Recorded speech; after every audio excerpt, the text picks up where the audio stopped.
Stand up with the fear of God and listen to the Holy Gospel. A reading from the Holy Gospel according to our teacher St. Matthew. May his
In the name of of the Father, and the Son, and the Holy Spirit, one God, Amen.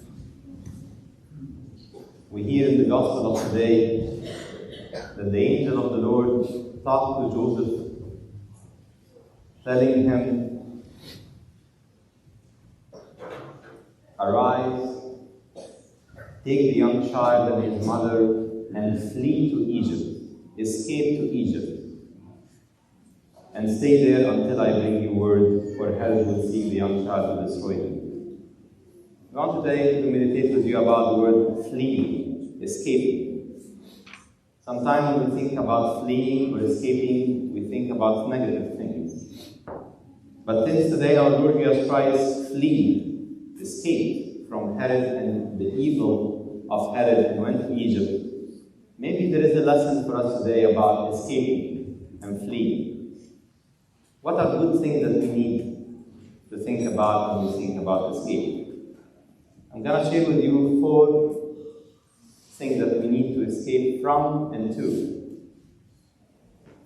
The first 2 are very well known, and the other 2 might be different. The first of them is we need to escape to God. We need to escape to God. We need to run to Him. St. Moses the Strong have a nice saying. He's saying, escape to God and you will find rest. Abuna, when do we need to escape to God? You know, sometimes when you look at your life and things are not going the right way that you want, and things are problematic a little bit, and we are keeping trying to help things with our mind, with our energy, but it's not going anywhere.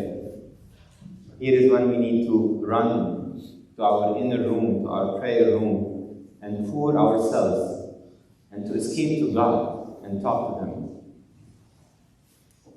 Pope Shenouda of Christ's holiness and memory wrote a poem that is very beautiful. I'll try to say it in Arabic and then translate it in English. Most of you know it. We say, "اغلق الباب وحاجب في دجى الليل يسوع." اغلق الباب وحاجب في دجى الليل يسوع means run to your room and close your room and start to pour yourself and talk to Him one-on-one. And He has promised us, my beloved, when you escape to Him, when you come to God, He said, "Come to me, all you who labor and heavy laden." And He promised, "I will give you rest." Come to Him. Maybe escaping means coming today to the liturgy. Just coming and pouring all myself during the liturgy, all my prayer, all my supplication, all my requests, all my tears, all my requests. I'm going to escape to you, God. I'm going to run to you, God, and come to you. In the midnight prayers of the prayer, in one of the litanies, is very beautiful. We say, "When I realize my many wicked deeds, and the thought of the awesome judgments come to my heart, a tremble take hold of me, and I take refuge in you, O God, O lover of mankind." Refuge in Arabic is "Aqrab ilayk ya Allah muhibb al-bashar." When I realize that I need you, I cannot do it without you, my Lord Jesus Christ, I escape to you. So today the first one is escaping to God, my beloved. When you find things are not working well, go to Him, run to Him, flee to Him. It's time for you to enter into your room, pour yourself in front of Him, and He will rescue. The first thing of escaping, fleeing, is flee to God. Flee to God and He will give you rest. Second one is escaping from something. Escape from evil. Escape from evil. In the book of Proverbs, Sifr al-Amsal, يقول, a prudent man foresee evil and hides himself, but a fool person passes by and is punished. The person who is very wise, my beloved, when you see evil, don't go through it. Run away from it. When you find temptations, don't say, "Yeah, it's fine, we're going to go through it." Don't. Flee from evil. Escape from evil is something very important. We see many people who are very, very good. Sometimes our children are very, very good. But they hang out with the wrong bunch. not the very good friends at school. They can be very tough, they can be very successful in their lives, but they are hanging in the wrong group of people. So even though they are good, but because the friends around them are not good, they are affecting them. They are pulling them away. This is why our advice to them, flee from these people. Yes, it's going to mean escape. Escape from these. Try to find another group that will encourage you, going to put you in a different place. Remember this very much. Or you was invited to a party. Some people told you, come, let's hang out together. And you went there and you didn't find the things that are appropriate for the children of God. Whether drinking, or dancing, or things that are not holy. Don't say, I need to sit here. Don't. Excuse yourself and flee. Flee. You don't want to be in a surrounding that is not holy. You're going to be affected. You started a relationship one-on-one and things are not going well. And sin is there. Be careful. Flee. Escape. Don't remain. One of the verses that is in John, but not the Gospel, the third epistle of St. John. It's one chapter. In the middle here, you're going to find a beautiful verse. I want to highlight it. It says, do not imitate evil. When people receive evil, when we receive evil from others, when somebody hurt us, when somebody say a word that hurt us, it's very easy. It's very easy that the natural reaction is to return evil to evil. But what is the Bible is teaching us? Do not return evil for evil, but resist the evil with good. Goodness is the one going to take care of the evil. It's like if there is a fire, you will never put fire on the fire. When there is a fire, you bring something else. You bring something good. Maybe a good word, good behavior, a good attitude to calm down the fire. So escape from evil, my beloved, this is the second one.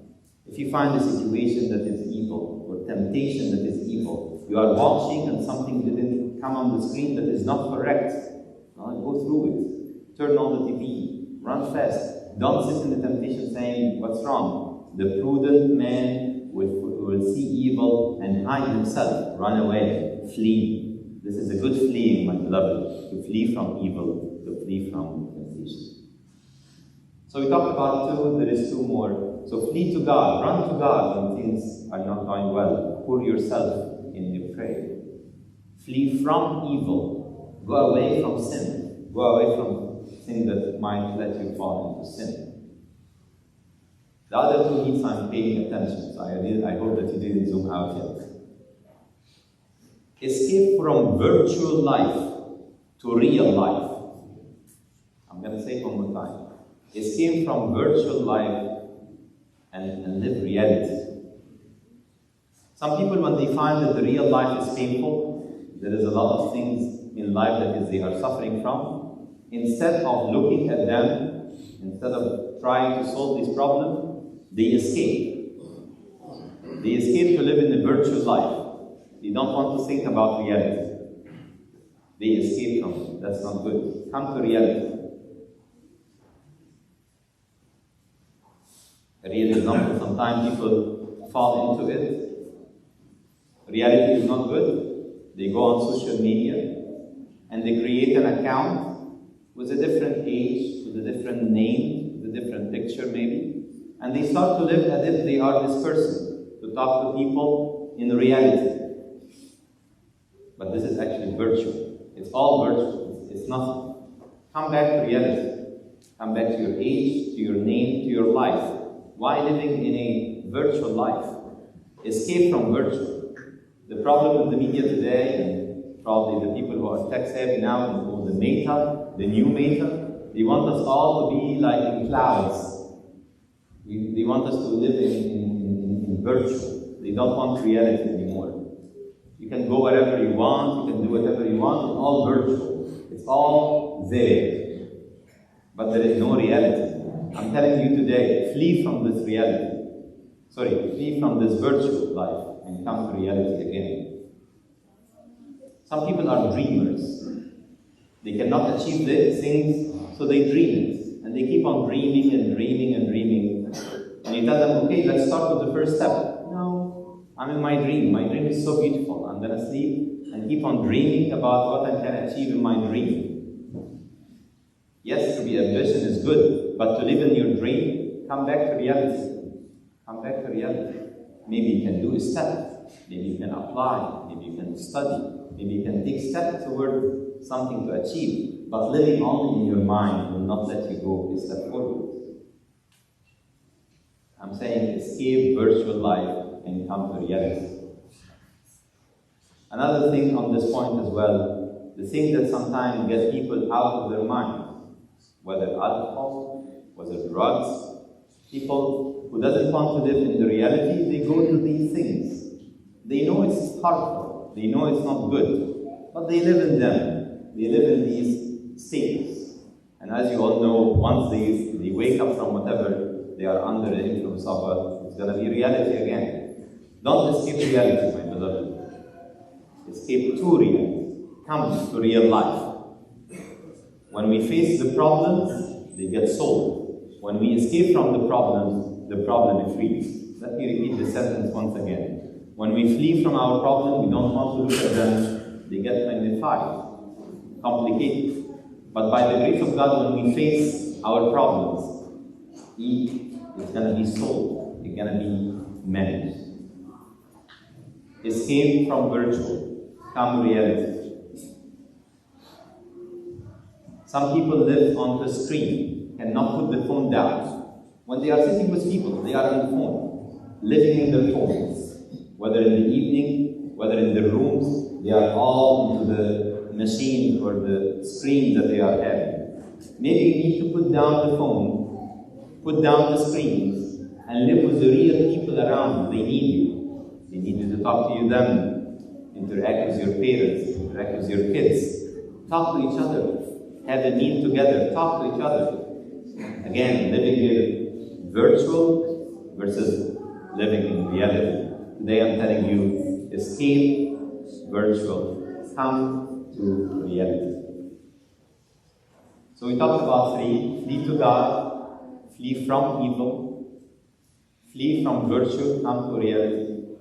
The last one is escape to the truth. Enough lies. Again, I'm going to explain it. Escape the truth, enough lies. Who wants to hear the story? I'm going to tell you a story, not very well known, but it's in the Bible, in the 1 Kings chapter 22. Bear with me, it's along a little bit, but it's so beautiful. Two kings, the king of Israel and the king of Judah, met together. So the king of Israel, his name was Ahab, and the king of Judah was named Jehoshaphat. So the king of Israel said, the Syrians, from the north, are taking a lot of land from us. Would you come with me to help me, to fight them? So Jehoshaphat, because he's from Judea with the temple, he told him, before we go to any war, let's ask the prophets. He said, don't worry, I have 400 prophets standing next to me. So he said, okay, ask them. And the 400 said, go and do the war. Actually, all of these prophets, all these 400 prophets were false prophets. He hired these prophets, he gave them money to tell him all the lies that he wants to believe. So Jehoshaphat didn't like that 400 men are saying this and say, if there is no real prophet. So the king of Israel told him, yes, there is one, but I don't like to listen to him. He always says things that I don't want to hear. His name is Micaiah. So Jehoshaphat told them, no, let's bring him. So they brought him. So the prophet stood in front of the two kings and said, what do you want me to say? Do you want me to say like the 400? Or do you want me to say the truth? And Jehoshaphat, because he's a good king, he told them, no, say the truth. He said, these 400 are saying to you lies. God is telling me you should not go to this war. And as you all know, sometimes we don't want to hear the truth. We want people to always clap for us and to cheer for us. We don't want to hear somebody tell me, be careful, solve this. This is a problem. And so they put this prophet into the prison and told him, we don't like what you say. We're going to go to war anyway. And they went and they were defeated. You can read it. It's a very beautiful story. It's 1 Kings 22. My beloved, when somebody comes and tells you, with a loving way, something wrong in you, or something that you need to fix, something that you need to improve, don't be quick to shut him off or shut her off. Maybe this person is sent so that I can be realized. This is why I'm saying, escape to the truth. It's good to open your ears and hear the truth, what God wants to tell you. Don't keep on listening to lies. Soon the reality will be distorted. When King Saul disobeyed God, he did a lot of bad things. He started to sacrifice the priests. He started to disobey God in the war with the Amalekites. King Saul, what do you need? I need somebody to sing with me some music. I'm going to calm down. No, Saul, you don't need somebody to play for you music. Yes, David came and told them the song. But Saul, you need repentance. This is what you need. So my beloved, make sure that you are seeking the truth. Seeking the truth.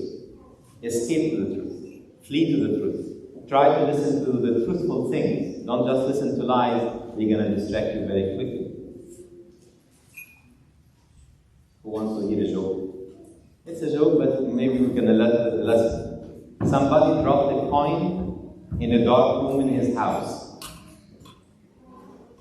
And then he went outside on the street to try to find the coin. Somebody came to what are you doing? He say, I'm searching the coin. He say, where did you drop it? He say, I dropped it in the dark room inside my house. And he say, why are you looking for it here? He say, because the room is very dark inside. Okay? What is this? This is somebody who knows where is the problem. He knows exactly where the coin is, but he doesn't want to go there. He's happy in the light. I will search. I will keep on searching. I will waste my time here. That's good. My beloved, we need not to do this. We need to seek the truth. Face the problem. Yes, sometimes it's tough. It's good to go to the truth and try to face it. By the grace of God, I will be able to solve it. When we avoid problems, all of you know, it increases so much. But when by the grace of God you start to face them, you start to go down. Last one, in the escaping to the truth. Do we escape from confession? Or do we escape to confession? Did you get it? Do we run to confession? Or do we run from confession? What is wrong with the confession? Confession, I have to sit. I have to expose myself. I need to hear the truth from my father of confession who's going to point those things to me. I have to say, it's not the pleasant things, yes, but this is the solution of my problem. Do I escape from confession? Or I escape to confession? I run to confession because this is the time I'm going to clean up my heart and put it in front of God and He will wash it. Ask yourself, do I flee from confession or I flee to confession? It will tell you a little bit about fleeing. We said 4 points, my beloved, maybe today for you to meditate on. We say about fleeing and escaping. Number 1, flee to God. Escape to God. Run to Him. Tell Him, God, I have tried and I couldn't. I'm coming and I'm pouring myself. This is me. Please help me. Flee and escape from sin and temptation. Don't sit in them. Go quickly. Run from them away. Number 3, we said escape virtue. That's dreaming and living in virtue. Come to reality. Come to reality. Reality is where you're going to take decisions and you're going to improve yourself and you're going to take steps. And last one, escape the lies and run to the truth. It's okay to listen to the truth. It's good. Yes, it's painful, but it will make me improve myself. Actually, a wise man is the one who listens to rebuke and will love the people who rebuke him because he knows that he's going to improve. Again, the stories that we said today maybe help us a little bit. May God give us today to think about fleeing and escaping in a positive way as we learn today. And glory be to our God forever.